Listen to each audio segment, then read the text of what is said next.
Hello friends, आप सबका कक्षा 10 विज्ञान विषय के अध्याय 11 मानव नेत्र तथा रंग बिरंगा संसार के ऑब्जेक्टिव्स की इस क्लास में हार्दिक स्वागत है। हमने चैप्टर 1 से लेकर 9 तक सभी चैप्टर्स के जितने भी महत्वपूर्ण ऑब्जेक्टिव्स है उनकी चर्चा कर ली है और अभी हमारे चैप्टर 10 की व्याख्या वाली जो क्लासेस हैं वो भी चल रही है। जैसे ही चैप्टर 10 की व्याख्या खत्म होगी मैं चैप्टर 10 के भी जितने भी महत्वपूर्ण MCQ है वो क्लास आपके सामने जरूर लेकर आऊंगा। तो आज की क्लास में हम बात कर रहे हैं अध्याय 11 के जितने भी महत्वपूर्ण ऑब्जेक्टिव्स हैं उनकी। तो चलिए क्लास हम शुरू करते हैं। देखें, पहला प्रश्न आपके सामने दिया गया है कि किसी वस्तु का जो प्रतिबिंब है वो आंख के जिस भाग पर पड़ता है वह है, यानी किसी भी वस्तु का जो प्रतिबिंब है वो मानव नेत्र के किस भाग पर बनता है वो आपको बताना है। तो इसका सही जवाब होगा रेटिना, यानी किसी भी वस्तु का जो प्रतिबिंब है वो मानव नेत्र के रेटिना पर बनता है। अगर आपको चैप्टर की व्याख्या देखनी है तो आप चैनल की प्लेलिस्ट पर चले जाइए या फिर इस वीडियो के डिस्क्रिप्शन में मैं उनकी लिंक दे दूंगा, जहां आप चैप्टर की व्याख्या, पाठ के भीतर दिए गए प्रश्न और अभ्यास प्रश्नों को भी आराम से देख सकते हैं। ठीक है, वो क्लास आप जरूर देखें ताकि ये MCQ समझने में आपको किसी भी प्रकार की कोई दिक्कत ना आए। आगे बढ़ते हैं। प्रश्न संख्या 2, एक स्वस्थ आंख के लिए स्पष्ट दृष्टि की अधिकतम दूरी कितनी होती है? एक स्वस्थ आंख के लिए स्पष्ट दूरी की जो अधिकतम दूरी है, तो अधिकतम दूरी का कोई माप निर्धारित नहीं है। वो कितनी होती है? वो अनंत है। जबकि न्यूनतम दूरी अगर पूछे तो वो कितनी है? वो आपकी 25 सेंटीमीटर है। आगे बढ़ते हैं। प्रश्न संख्या 3, आंख व्यवहार होता है, यानी आंख का जो व्यवहार है वो कैसा होता है? तो जो आंख का व्यवहार है, यानी मानव आंख का जो व्यवहार है वो होता है उत्तल लेंस की तरह। किसकी तरह? उत्तल लेंस की तरह, जो किरणों को एक जगह पर अभिसारित करने का क्या करती है? काम करती है, यानी एक बिंदु पर केंद्रित करने का काम करती है। और उसी वजह से हमारा जो प्रतिबिंब है वो रेटिना पर क्या होता है? केंद्रित होता है, यानी उस जगह पर बनता है। आगे बढ़ते हैं। मानव नेत्र में किस प्रकार का लेंस पाया जाता है? तो अभी हमने देखा कि मानव नेत्र के अंदर उत्तल लेंस प्रकार का, यानी उत्तल लेंस की तरह का एक लेंस पाया जाता है, जिसका प्रकार कैसा होता है? जिसका प्रकार उत्तल लेंस की तरह होता है। अगला, मानव नेत्र जो बिंदु प्रकाश के लिए बिल्कुल सुग्राही नहीं होता है उसे क्या कहते हैं? मानव नेत्र जो एक प्रकार के बिंदु प्रकाश के लिए बिल्कुल सुग्राही नहीं होता है उसे क्या कहते हैं? तो उस बिंदु को नाम कहते हैं अंध बिंदु। क्या कहते हैं? अंध बिंदु। जिस बिंदु के लिए, ठीक है, जिस बिंदु के लिए या जिस बिंदु प्रकाश के लिए जो मानव नेत्र होता है वो सुग्राही नहीं होता है, यानी अच्छे से ऑब्जर्व नहीं कर पाता, उसे कहते हैं अंध बिंदु। आगे बढ़ते हैं। मानव नेत्र जिस भाग पर प्रतिबिंब बनाता है वह कौन सा भाग है? तो हमें पता है वो रेटिना होता है, लेकिन यहाँ पर रेटिना तो ऑप्शन है नहीं, तो रेटिना को ही कहते हैं दृष्टिपटल। क्या कहते हैं? दृष्टिपटल। ये भी आप ध्यान रख ले, कभी कभी परीक्षा में रेटिना लिखा हुआ नहीं होगा तो क्या लिखा होगा? दृष्टिपटल। ये आप ध्यान रख ले। आगे बढ़ते हैं। मानव नेत्र अभिनेत्र लेंस की फोकस दूरी को समायोजित करके विभिन्न दूरियों पर रखी वस्तुओं को एक जगह क्या करता है? फोकसित।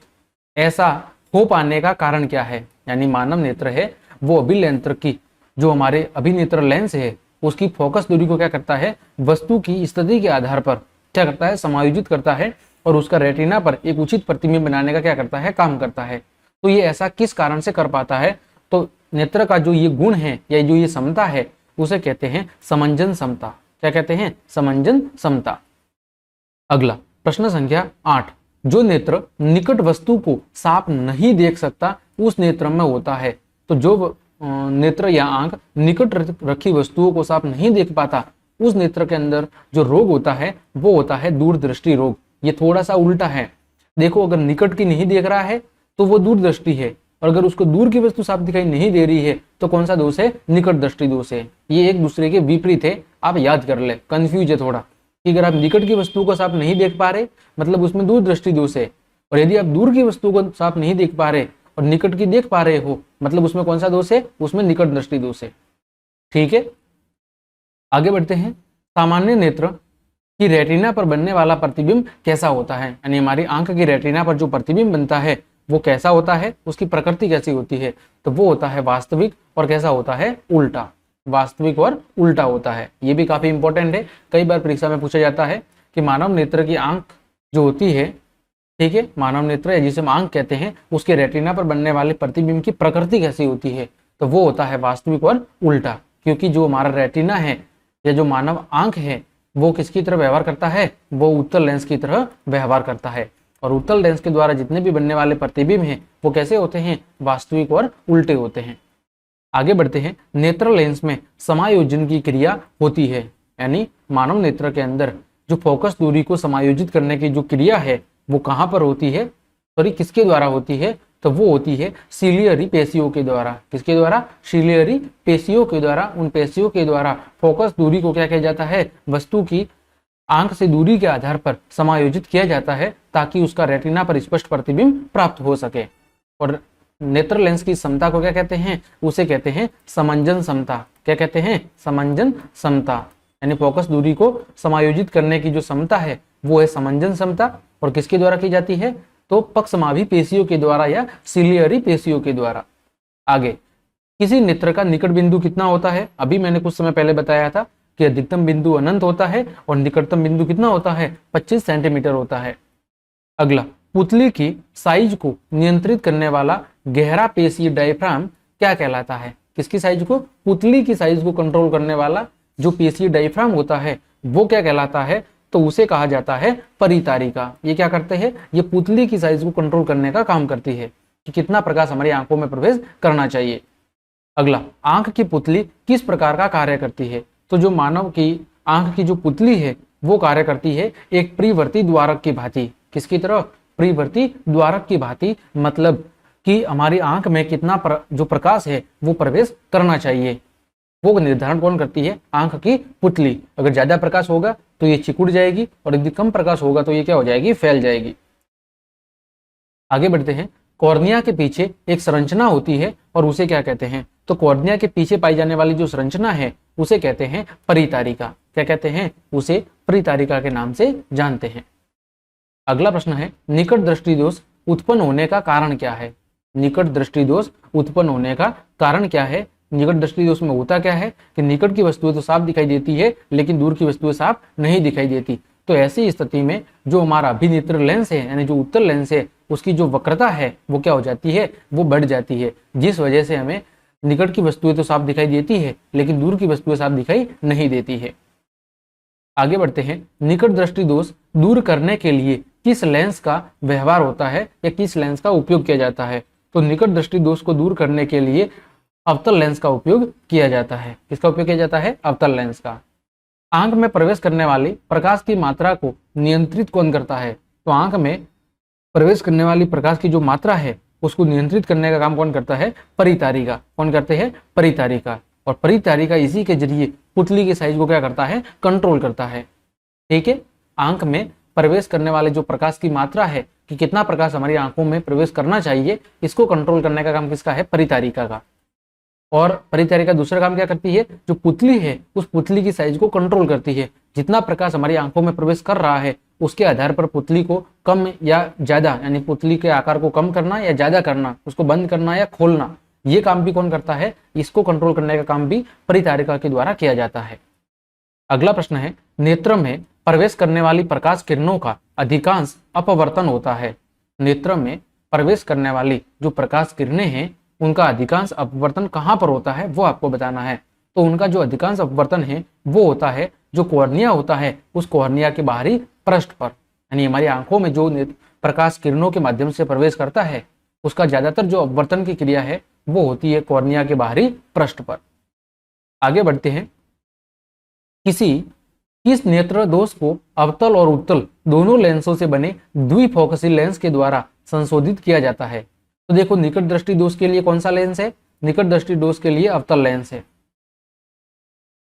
फिर दूर दृष्टि दोष के लिए कौन सा रोग है, वो लेंस है तो उत्तल लेंस है। और तीसरा है जरा दृष्टि दोष, तो जरा दृष्टि दोष के लिए कौन सा लेंस है, द्विफोकसी लेंस, जिसमें अवतल और उत्तल दोनों ही प्रकार के लेंस का उपयोग किया जाता है। ठीक है, तो आपका इसका सही जवाब हो जाएगा, वो हो जाएगा जरा दूर दृष्टि रोग।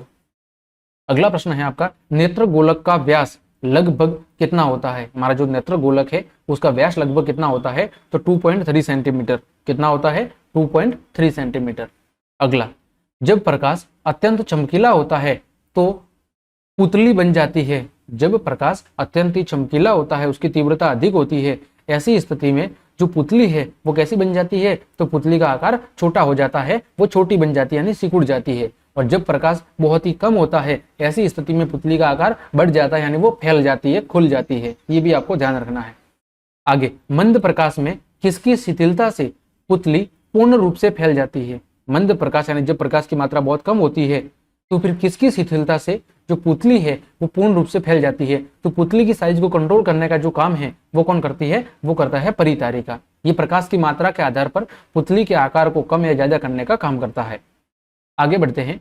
पटल एक कोमल सूक्ष्म झिल्ली होती है जिसमें विशाल संख्याओं में किस प्रकार की कोशिकाएं पाई जाती है। जो पटल है वो कोश क्या होता है, कोमल सूक्ष्म झिल्लियों से बनी हुई एक संरचना होती है और जिसमें विशाल संख्या में कौन सी कोशिकाएं पाई जाती है, तो उसमें प्रकाश सुग्राही कोशिकाएं पाई जाती है जो प्रकाश को ग्रहित करने का क्या करती है, काम करती है। जब नजदीक की वस्तुओं को देखते हैं तो पक्षमाभी पेशियां क्या हो जाती है, सिकुड़ जाती है और नेत्र का जो आकार है वो हो जाता है। तो जब हम निकट की वस्तुओं को देखते हैं तो हमारी जो पक्षमाभी पेशियां है वो क्या हो जाती है, सिकुड़ जाती है और ऐसी स्थिति में जो नेत्र का आकार है वो कैसा हो जाता है, गोल हो जाता है। ठीक है। अगला, नेत्र गोलक के गोल होने पर हम देख पाते हैं। तो जब नेत्र गोलक का आकार गोल हो जाता है ऐसी स्थिति में हम निकट की वस्तुओं को देख पाते हैं। कौन सी वस्तुओं को, निकट की वस्तुओं को देख पाते हैं, क्योंकि उस स्थिति में जो हमारी पक्षमाभी पेशियां है वो क्या हो जाती है, सिकुड़ जाती है। ठीक है। आगे बढ़ते हैं। अगला प्रश्न है, वस्तु को हटा लेने के बाद भी नेत्र पटल पर प्रतिबिंब कितने सेकंड तक रहता है। यानी हमारी आंखों के सामने से अगर हम वस्तु को हटा दें फिर भी उसका बना हुआ जो प्रतिबिंब है वो कितने सेकंड तक कहां पर, हमारे नेत्र पटल पर रहता है। तो इसका जो सही जवाब है वो है 1/10 सेकंड, यानी 1 सेकंड के भी 10वें हिस्से तक वो प्रतिबिंब हमारे नेत्र पटल पर उपस्थित होता है। ठीक है। अगला प्रश्न है, दृष्टि निर्बंध सिद्धांत का उपयोग कहाँ किया जाता है। दृष्टि निर्बंध सिद्धांत का उपयोग कहाँ पर किया जाता है, तो इसका उपयोग किया जाता है चलचित्र प्रक्षेपण में। कहाँ किया जाता है, चलचित्र प्रक्षेपण में इसका उपयोग किया जाता है। ठीक है।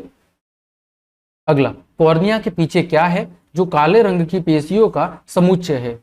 कॉर्निया के पीछे क्या है, जो क्या है, काले रंग की विभिन्न पेशियों का क्या है, एक समुच्चय है, समूह है, तो उसे कहते हैं परितारिका। ये काम क्या करती है, ये आंखों में प्रवेश करने वाले प्रकाश की मात्रा और पुतली की साइज को कंट्रोल करने का काम करती है।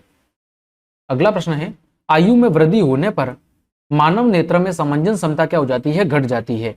यह दोष क्या कहलाता है, तो इस दोष को कहते हैं, आप सब जानते होंगे, इस दोष को कहा जाता है जरा दृष्टि दोष। क्या कहा जाता है, जरा दृष्टि दोष कहा जाता है कि जैसे जैसे व्यक्ति की आयु में वृद्धि होती है वैसे वैसे उसकी जो आंखों के द्वारा फोकस दूरी को समायोजित करने की जो क्षमता है, जिसे हम समंजन क्षमता कहते हैं, जिसके कारण किसी भी दूरी पर रखी हुई वस्तु का रेटिना पर स्पष्ट प्रतिबिंब बन पाता है, वो समंजन क्षमता क्या होती है, धीरे धीरे घट जाती है, कम होने लगती है। ऐसी स्थिति में वस्तु का जो प्रतिबिंब है या तो वो रेटिना से पहले बन जाता है या पीछे बन जाता है। तो इस प्रकार का जो रोग है जिसमें निकट दृष्टि दोष और दूर दृष्टि दोष दोनों ही शामिल होते हैं, उसे कहते हैं जरा दृष्टि रोग। क्या कहते हैं, जरा दृष्टि दोष के नाम से जानते हैं।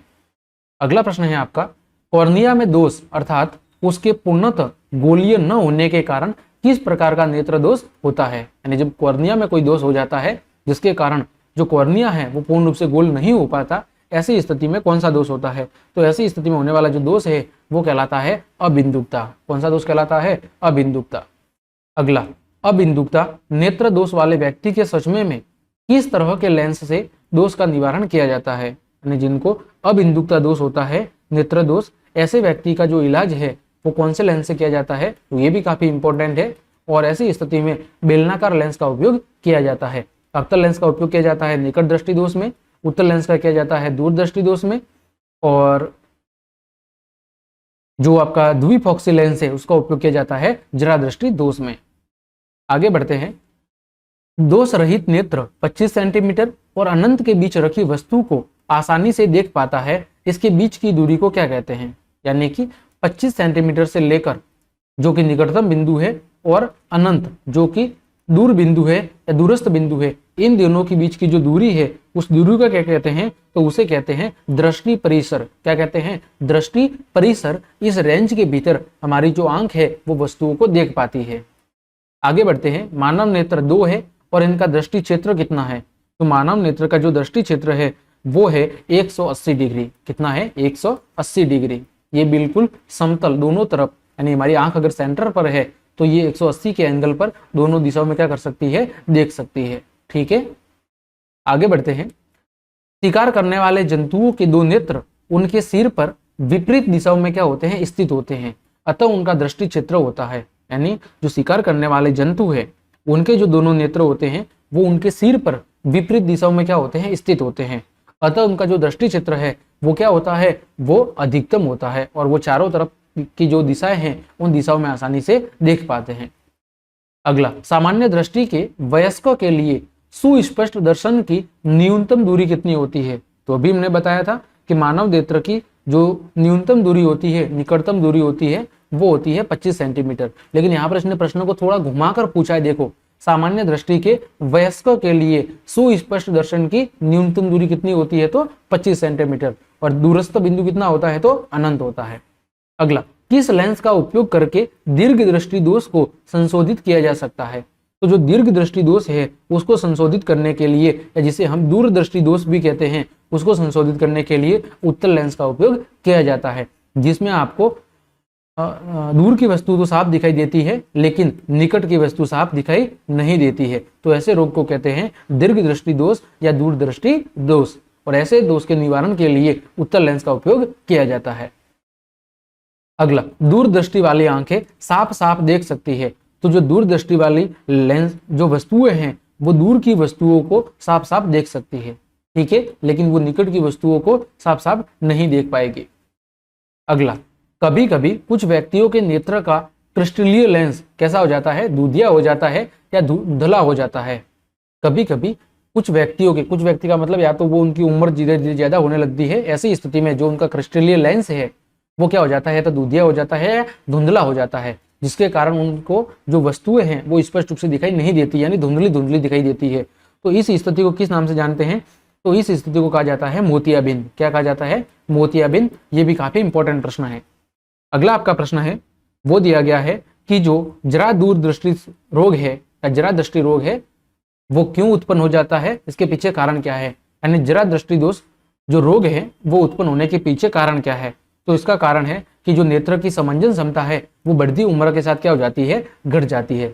इस कारण से प्रतिबिंब या तो रेटिना से पहले बनने लगता है या रेटिना से बाद में बनने लगता है। दोनों स्थितियां संभव हो जाती है कि उसमें निकट दृष्टि दोष और दूर दृष्टि दोष दोनों ही रोग एक साथ हो जाते हैं, और ऐसे जो स्थिति है उसे कहते हैं जरा दूरदृष्टि रोग। अगला प्रश्न है, दीर्घ दृष्टि दोष होने का कारण क्या है? तो जो दीर्घ दृष्टि दोष है उसके होने का कारण है कि जो अभिनेत्र लेंस की फोकस दूरी है उसका अत्यधिक हो जाना, ठीक है, जिसमें होता क्या है? दीर्घ दृष्टि दोष या दूरदृष्टि दोष में आपको दूर की वस्तु तो साफ दिखाई देगी लेकिन निकट की वस्तु साफ दिखाई नहीं देगी, ठीक है। अगला प्रश्न है, अभिनेत्र लेंस की फोकस दूरी में परिवर्तन किया जाता है। तो अभिनेत्र लेंस की जो फोकस दूरी है उसके अंदर जो परिवर्तन की प्रक्रिया है वो पक्षमाभी पेशियों के द्वारा की जाती है। किसके द्वारा? पक्षमाभी पेशियों के द्वारा यह कार्य किया जाता है। अगला प्रश्न है, एक नेत्र वाले व्यक्ति का दृष्टि क्षेत्र होगा। तो जो व्यक्ति एक नेत्र वाला है उसकी व्यक्ति का जो दृष्टि क्षेत्र है वो होता है 150 डिग्री। ये भी काफी इंपॉर्टेंट है। और दोनों आंख वाले व्यक्ति का दृष्टि क्षेत्र कितना होता है? तो 180 डिग्री। अगला, एक नेत्र वाले व्यक्ति को सारा संसार कैसा दिखता है? तो जिस व्यक्ति का एक नेत्र है या वो उसे एक नेत्र से केवल दिख पाता है तो ऐसे व्यक्ति को जो सारा संसार है वो द्विविमीय चपटा दिखाई देता है। कैसा दिखाई देता है? द्विविमीय, यानी दो दिशाओं के अंदर एक चपटी आकृति में दिखाई देता है। अगला प्रश्न है, हमारे दो आंख सिर पर स्थित है अतः हमें वस्तु दिखती है। हमारी जो दो आंख है वो सिर पर स्थित है अतः हमें जो वस्तु है वो दिख पाती है। तो त्रिविमीय यानी तीनों ही डायरेक्शन में हम देख सकते हैं। अगला, रेटिना है वो प्रकाश को परिवर्तित करता है। रेटिना प्रकाश को किसमें परिवर्तित या चेंज करता है? तो ये रेटिना जो प्रकाशिक सिग्नल है उन प्रकाशीय सिग्नलों को विद्युत सिग्नल में परिवर्तित करने का क्या करता है? काम करता है, यानी विद्युत संकेतों में बदलने का काम करता है। और ये विद्युत संकेत कहाँ चले जाते हैं? फिर हमारे मस्तिष्क में पहुंचते हैं और फिर मस्तिष्क उन विद्युत संकेतों के आधार पर क्या करता है? प्रतिबिंब बनाता है या उसकी प्रतिक्रिया देता है, और जिसके कारण हमें वो वस्तु दिखाई देती है। अगला, नेत्र दान करने वाले व्यक्ति की आयु सीमा कितनी होगी? तो नेत्र दान करने वाला अगर कोई भी व्यक्ति है तो उसकी आयु 10 वर्ष, 25 वर्ष, 60 वर्ष इनमें से सभी हो सकती है। उसके लिए आयु का निर्धारण जरूरी नहीं है, बस उसकी आंखें स्वस्थ होनी चाहिए और उसमें किसी भी प्रकार का रोग नहीं होना चाहिए। अगला, मृत्यु के पश्चात कितने घंटे के अंदर नेत्र निकाल लेने चाहिए, यानी मृत्यु के पश्चात कितने घंटों तक जो मानव नेत्र है वो सही से कार्य करते हैं और उस घंटों के बीच में अगर उनको निकाल के सही किसी दूसरे व्यक्ति की आंखों में लगा दिया जाए तो वो सही तरीके से कार्य करेंगे। तो इसका सही जवाब होगा 4 से 6 घंटे के भीतर। इतने समय तक मृत्यु के पश्चात किसी व्यक्ति की अगर आंखों को हम निकाल के किसी दूसरे व्यक्ति की आंखों के रूप में लगा देते हैं तो वो उसे सही तरीके से उसके लिए काम करेंगे। तो ये काफी इंपॉर्टेंट प्रश्न है। आगे, इनमें से कौन सा व्यक्ति नेत्रदान कर सकता है? कौन सा व्यक्ति है जो नेत्रदान कर सकता है? संक्रामक रोग से व्यक्ति नहीं कर सकता, मधुमेह का रोगी कर सकता है, दमे का रोगी कर सकता है, क्योंकि ये आंखों से संबंधित रोग नहीं है। इस स्थिति में ये दोनों ही व्यक्ति, चाहे वो मधुमेह का रोगी हो यानी डायबिटीज का पेशेंट हो या दमे का पेशेंट हो, दोनों ही कर सकते हैं, क्योंकि ये जो दोनों रोग है वो शरीर के दूसरे अंगों से संबंधित है, ये आंख से संबंधित नहीं है। अगला प्रश्न है, निम्न में से कौन ऐसे व्यक्ति है जो नेत्रदान नहीं कर सकता है? इनमें से ऐसा कौन सा व्यक्ति है जो नेत्रदान नहीं कर सकता है? तो वो है एड्स से पीड़ित, क्योंकि ये कौन सा रोग है? ये संक्रामक रोग है। अतः संक्रामक रोग से जो पीड़ित व्यक्ति हैं वो कभी भी अंगदान नहीं कर सकते। बाकी दमे से पीड़ित, मधुमेह से पीड़ित या चश्मा पहनने वाले व्यक्ति, ये सभी प्रकार के जो व्यक्ति हैं वो नेत्रदान कर सकते हैं। अगला प्रश्न है, विकासशील देशों में कितने करोड़ व्यक्ति दृष्टिहीन हैं? जो विकासशील देश है जैसे भारत हो गया, उसके अंदर सामान्यतः कितने ऐसे लोग हैं जो दृष्टिहीन हैं, जिन्हें दिखाई नहीं देता? तो वो है लगभग 3.5 करोड़ व्यक्ति। अगला प्रश्न, अभिनेत्र लेंस की वह क्षमता जिसके कारण वह अपनी फोकस दूरी को समायोजित कर लेता है, वो कौन सी क्षमता कहलाती है? वो समंजन क्षमता आपकी कहलाती है। ठीक है, समंजन क्षमता किसके द्वारा, समंजन क्षमता का जो ये कार्य है, ठीक है, यानी फोकस दूरी को जो समायोजित करने का कार्य है, ये पक्ष मांसपेशियों के द्वारा किया जाता है। ठीक है। अगला प्रश्न है, कौन सा रंग है जिसका खतरे के सिग्नल में उपयोग किया जाता है? तो आप सब जानते होंगे लाल रंग का उपयोग खतरे के सिग्नल बनाने में किया जाता है, क्योंकि ये इस पर गिरने वाले प्रकाश को क्या करता है? बहुत अधिक अपवर्तित कर देता है, इन्हें फैला देता है। इस कारण से इसका उपयोग जो खतरे के सिग्नल होते हैं उनको बनाने में किया जाता है, और ये काफी दूर से ही क्या होता है? चमकीला आपको दिखाई देने लग जाता है। अगला, श्वेत प्रकाश जब प्रिज्म से होकर गुजरता है, श्वेत प्रकाश जब प्रिज्म से होकर गुजरता है तो जो रंग सबसे अधिक विचलित होता है वह रंग कौन सा है? तो जो रंग सबसे अधिक विचलित होता है वो रंग कौन सा है? बैंगनी रंग है। और सबसे कम विचलित होने वाला रंग कौन सा है? तो वो है आपका लाल रंग। अगला, प्रकाश जब एक पतली झिल्ली से होकर नेत्र में प्रवेश करता है तो इस झिल्ली को किस नाम से जाना जाता है? तो इस झिल्ली को कहते हैं कॉर्निया। और इस पतली झिल्ली से होकर ही जो प्रकाश है वो हमारे नेत्र में प्रवेश कर पाता है। अगला प्रश्न है, प्रिज्म से होकर सूर्य का श्वेत प्रकाश गुजरने पर श्वेत प्रकाश 7 रंगों में क्या हो जाता है? विच्छेदित हो जाता है। तो इसमें लाल रंग के प्रकाश का जो विचलन है, तो लाल रंग के प्रकाश का जो विचलन है वो सभी रंगों से क्या होता है? कम होता है। तभी तो लाल रंग सबसे ऊपर दिखाई देता है और बैंगनी रंग सबसे नीचे। और इसको याद करने की ट्रिक भी मैंने बताई थी। उसकी ट्रिक क्या है? विबग्योर। कौन सी ट्रिक है? विबग्योर, जिसमें violet, indigo, blue, green, yellow, orange और रेड, ये क्या होता है? नीचे से ऊपर की ओर क्रम होता है। ठीक है। अगला प्रश्न है, चूजे के दृष्टि पटल में कौन सी कोशिकाएं नहीं होती है? जो चूजा होता है यानी मुर्गियों का छोटा बच्चा, उसे चूजा कहते हैं। तो उसके दृष्टि पटल में कौन सी कोशिकाएं नहीं होती? तो उसमें शंकु कोशिकाएं नहीं पाई जाती। अगला, किसी कोलाइडी विलयन से प्रकाश पुंज के गुजरने पर यह कैसा दिखता है? तो जब प्रकाश की कोई किरण या प्रकाश पुंज यानी प्रकाश की किरणों का समूह किससे गुजरता है? कोलाइडी विलयन से। तो कोलाइडी विलयन से गुजरने पर वो कैसा दिखाई देता है? तो ऐसी स्थिति में प्रकाश पुंज का हमें बिल्कुल एक मार्ग क्या होता है? दिखाई देता है। यानी प्रकाश की जो किरणें हैं या जो प्रकाश की किरणों का जो पुंज है वो एक मार्ग के रूप में क्या होता है? हमें स्पष्ट रूप से दिखाई देता है। अगला, घने जंगलों से होकर जब प्रकाश पुंज गुजरता है तो वायु कण प्रकाश के पुंज को क्या करते हैं? प्रकर्णित करने का काम करते हैं, और प्रकाश पुंज का जो मार्ग है वो हमें स्पष्ट रूप से दिखाई देता है। इस प्रभाव को क्या कहते हैं? तो आप सब जानते हैं, इस प्रभाव को टिंडल प्रभाव के नाम से जाना जाता है। अब ये जो सारी चीजें हैं, ये अगर आपको बहुत अच्छे से समझनी है तो आप एक बार प्लीज चैप्टर की व्याख्या वाली क्लास देख लें, उम्मीद करता हूं ये जितने भी प्रश्न हम चर्चा कर रहे हैं इसमें से एक भी ऐसा प्रश्न नहीं होगा जिसका उत्तर आपको अच्छे से पता नहीं होगा। तो बस आपसे रिक्वेस्ट है कि आप एक बार व्याख्या वाली क्लास जरूर देख ले। उम्मीद करता हूं सारे प्रश्नों के जवाब आपको खुद ही खुद मिल जाएंगे। तो चलिए आगे बढ़ते हैं। अगला प्रश्न है, प्रकीर्णित प्रकाश का जो वर्ण यानी रंग है वो किस पर निर्भर करता है? तो प्रकीर्णित प्रकाश का जो रंग है वो निर्भर करता है प्रकीर्णित करने वाले कणों के साइज पर, कि जो कण प्रकाश को प्रकीर्णित करने का काम कर रहे हैं उनका आकार कितना है, आकार कैसा है। इसी आधार पर प्रकाश का जो रंग है वो क्या करता है, निर्भर करता है कि प्रकीर्णित होने वाले प्रकाश का रंग कैसा दिखाई देगा। ये उन कणों की साइज पर निर्भर करता है जो प्रकाश को प्रकीर्णित करने का क्या करते हैं, काम करते हैं। अगला, तारों का टिमटिमाना वायु माध्यम के किस गुण पर निर्भर करता है? तारों का जो टिमटिमाना है वो वायुमंडल के या वायु माध्यम के किस गुण पर निर्भर करता है? तो इसका मतलब है कि जो ऊपर से नीचे की ओर वायु का जो अपवर्तनांक है वो अपवर्तनांक क्या होता है, बढ़ता है, और इसी वजह से उसका बार बार अपवर्तनांक का मान चेंज होने के कारण वो हमें फिर टिमटिमाते हुए क्या होते हैं, नजर आते हैं। अगला प्रश्न है, प्रिज्म से सूर्य का प्रकाश गुजरने पर पर्दे पर 7 रंग देखे जाते हैं क्योंकि? यानी कि प्रिज्म से सूर्य के प्रकाश को, जो श्वेत प्रकाश होता है, उसको गुजारने पर पर्दे पर 7 रंग का एक समूह दिखाई देता है जिसे क्या कहते हैं, जिसे स्पेक्ट्रम कहते हैं। और इनको याद रखने की ट्रिक क्या है, विबग्योर है। ठीक है, तो ये ऐसा क्यों दिखाई देता है, इसका कारण क्या है? तो इसका कारण है कि सूर्य का जो श्वेत प्रकाश होता है उसमें कितने रंग मौजूद होते हैं, 7 रंग मौजूद होते हैं। और जब ये सूर्य का प्रकाश प्रिज्म से होकर गुजरता है तो क्या होता है, इसका बार बार अपवर्तन होता है, और उस अपवर्तन के कारण सूर्य का प्रकाश का जो रंग है वो 7 रंगों में क्या हो जाता है, विभाजित हो जाता है। ठीक है, और 7 रंगों के समूह को कहते हैं स्पेक्ट्रम। क्या कहते हैं, स्पेक्ट्रम कहते हैं। अगला प्रश्न है, वायुमंडल की सबसे ऊपरी परत में अंधेरा मालूम पड़ता है क्योंकि? यानी वायुमंडल की जो सबसे ऊपरी परत है उसमें बिल्कुल अंधेरा दिखाई देता है, यानी वो काला दिखाई देता है। ऐसा क्यों होता है? तो ऐसा क्योंकि वहां पर धूल कणों की कमी से सूर्य के प्रकाश का प्रकीर्णन नहीं हो पाता, क्योंकि वहां पर कोई वायुमंडल का जो ऊपरी परत है वहां पर किसी प्रकार के धूल कण क्या है, धूल कण या जलवाष्प या अन्य कोई माध्यम के जो कण हैं वो मौजूद नहीं है, और इस वजह से वहां पर सूर्य का प्रकीर्णन नहीं हो पाता है, और इस वजह से वहां पर अंधेरा दिखाई देता है।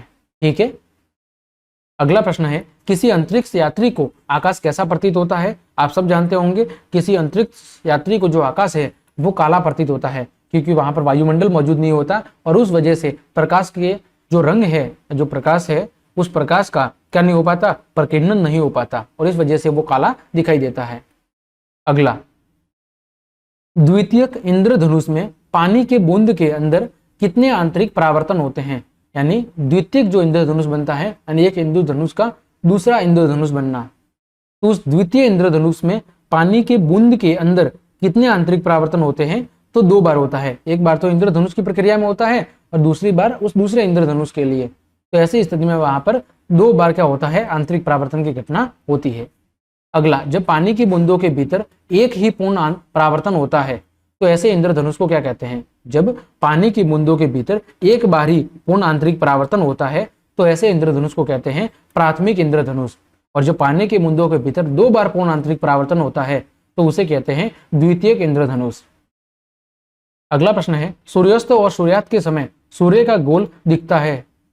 ठीक है, सूर्योदय और सूर्यास्त के समय सूर्य का जो गोला है वो कैसा दिखाई देता है?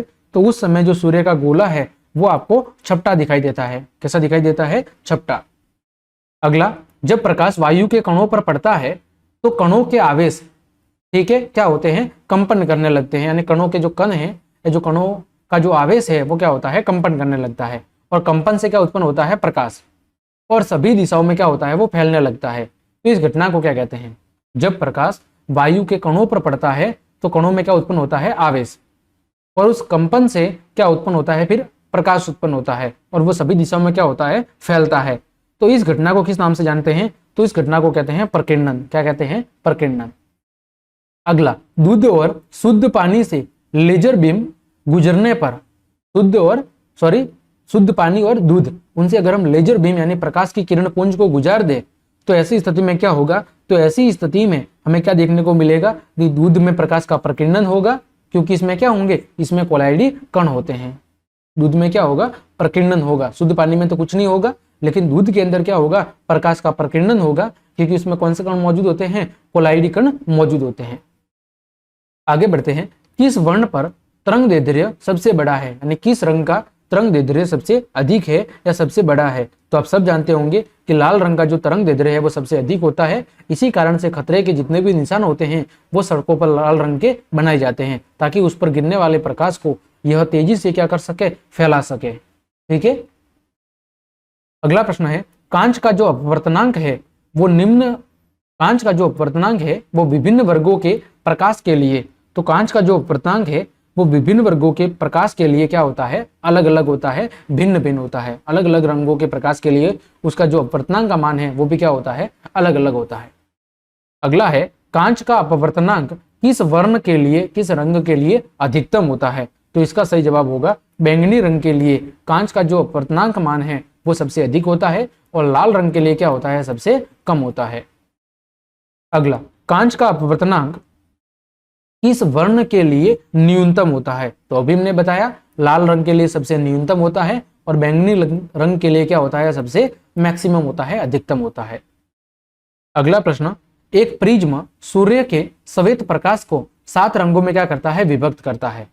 अगर दूसरा प्रिज्म उलटकर इन 7 रंगों को गुजरने दिया जाए, यानी उसके सामने अगर हम दूसरा प्रिज्म उल्टा रख दें और उन 7 रंगों को हम फिर से अगर उससे गुजारे, तो फिर कैसा रंग प्राप्त होगा, तो फिर से हमें कौन सा रंग प्राप्त होगा, श्वेत रंग प्राप्त हो जाएगा। क्या बोल रहा है कि एक प्रिज्म है, ये वाला प्रिज्म है, ठीक है, यहां से प्रकाश किरण गुजर रही है, तो यहां से टकराने के बाद ये 7 रंगों में क्या हो जाती है, विभाजित होती जाती है ना। तो इसी के सामने अगर हम क्या कर दे, एक उल्टा प्रिज्म रख दे ऐसे, तो फिर यहां पर प्राप्त होने वाली जो प्रकाश की किरण है वो फिर से कैसा प्रकाश, श्वेत प्रकाश, जो प्रारंभ में यहां पर था वैसा का वैसा प्रकाश पुनः यहां पर प्राप्त हो जाएगा। अगला प्रश्न है, प्रिज्म से श्वेत प्रकाश गुजरने पर 7 रंगों में विभक्त होकर अलग अलग रंग दिखलाता है, क्योंकि इनके अलग अलग क्या होते हैं, तो सभी जो रंग हैं वो अलग अलग रंगों में विभक्त होकर हमें दिखाई देते हैं। इसका कारण है कि इनके क्या है, जो अलग अलग क्या है, तरंग दैर्ध्य है, क्या है, इनके जो तरंग दैर्ध्य का मान है वो क्या है, वो अलग अलग है। ठीक है, यानी कि जब हम श्वेत प्रकाश को प्रिज्म से गुजारते हैं, तो प्रिज्म से गुजारने के बाद जो श्वेत प्रकाश है वो हमें 7 रंगों की एक पट्टी के रूप में क्या होता है, दिखाई देता है। उसे क्या कहते हैं हम, प्रकाश स्पेक्ट्रम। तो वो 7 रंग है वो हमें अलग अलग क्यों दिखाई देते हैं, तो इसका कारण है कि उन सभी का जो तरंग दैर्ध्य है वो क्या होता है, अलग अलग होता है। लाल रंग का सबसे कम तरंग दैर्ध्य और बैंगनी रंग का सबसे अधिक तरंग दैर्ध्य होता है। ठीक है, इस वजह से लाल रंग में सबसे कम विक्षेपण और बैंगनी रंग में हमें सबसे अधिक विक्षेपण देखने को मिलता है। अगला प्रश्न, श्वेत प्रकाश जब किसी वस्तु पर पड़ता है तो वह वस्तु लाल रंग के प्रकाश को क्या करता है, परावर्तित करता है।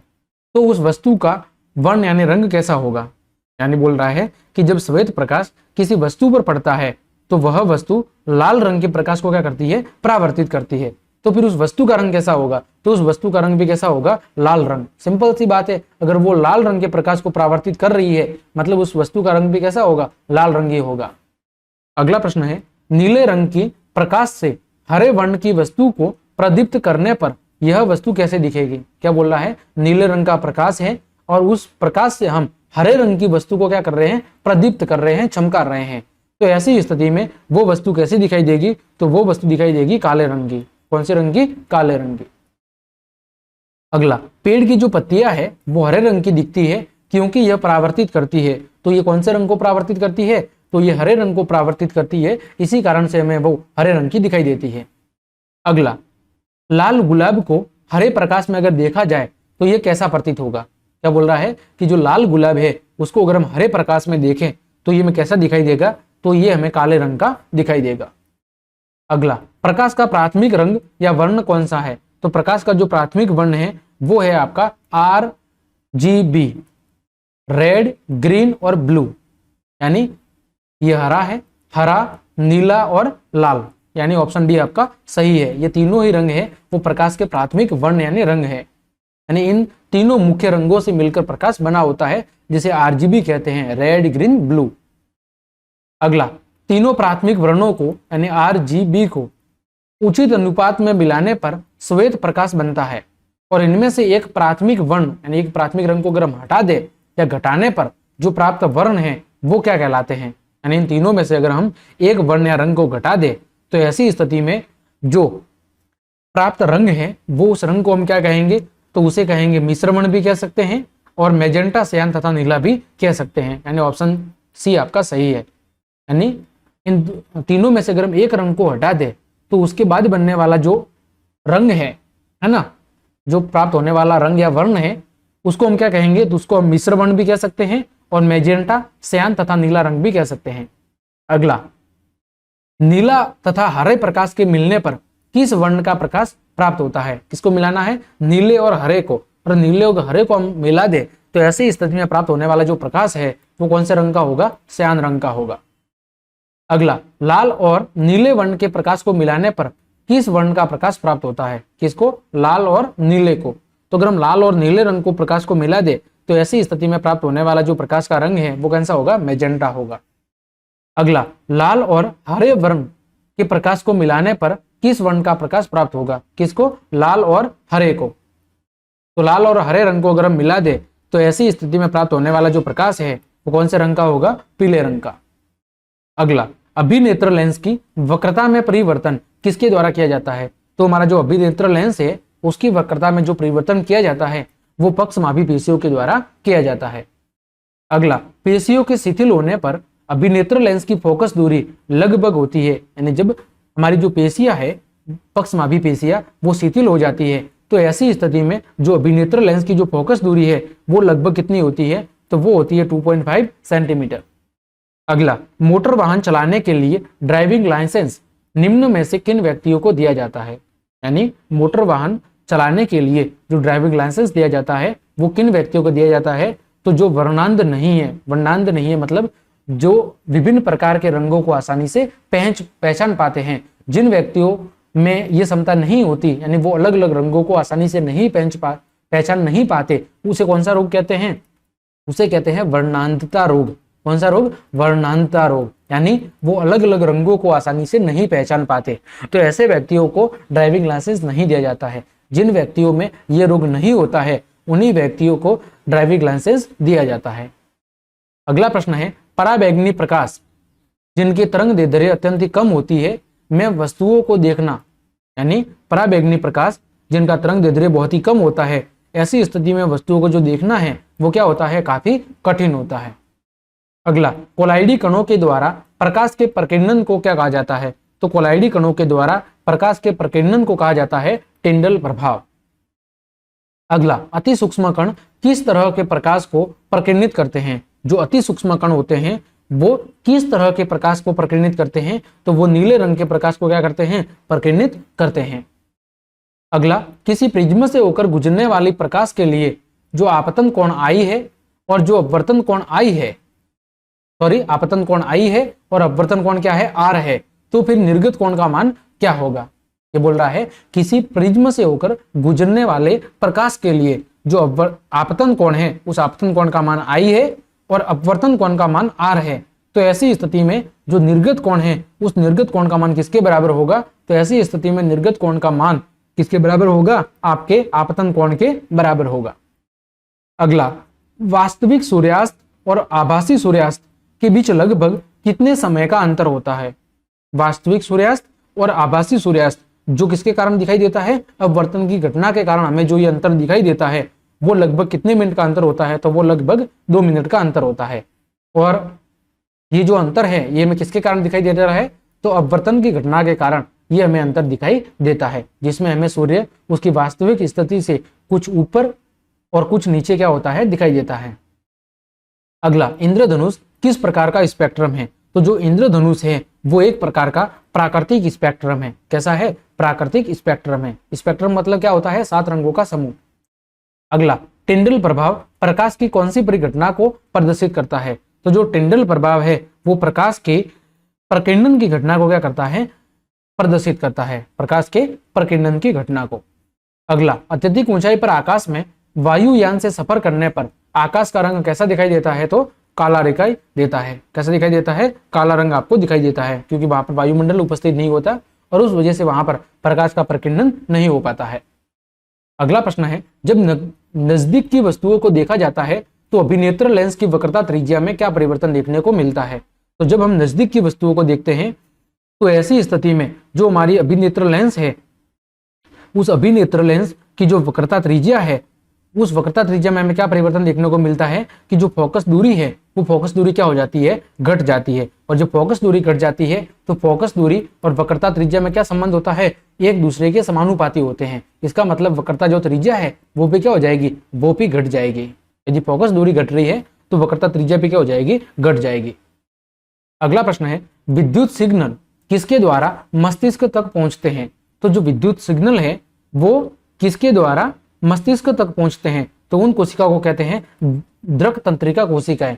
कौन सी कोशिका कहते हैं? द्रक तंत्रिका कोशिकाएं। इन तंत्रिका कोशिकाओं के माध्यम से जो हमारे सिग्नल है ना, विद्युत सिग्नल जो रेटिना के द्वारा उत्पन्न किए जाते हैं, वो सिग्नल इन द्विक या द्रक तंत्रिका कोशिकाओं के माध्यम से हमारे मस्तिष्क तक पहुंचते हैं और इसके आधार पर मस्तिष्क उस वस्तु का प्रतिबिंब बनाता है और उसके आधार पर हमें प्रतिक्रिया करने को कहता है।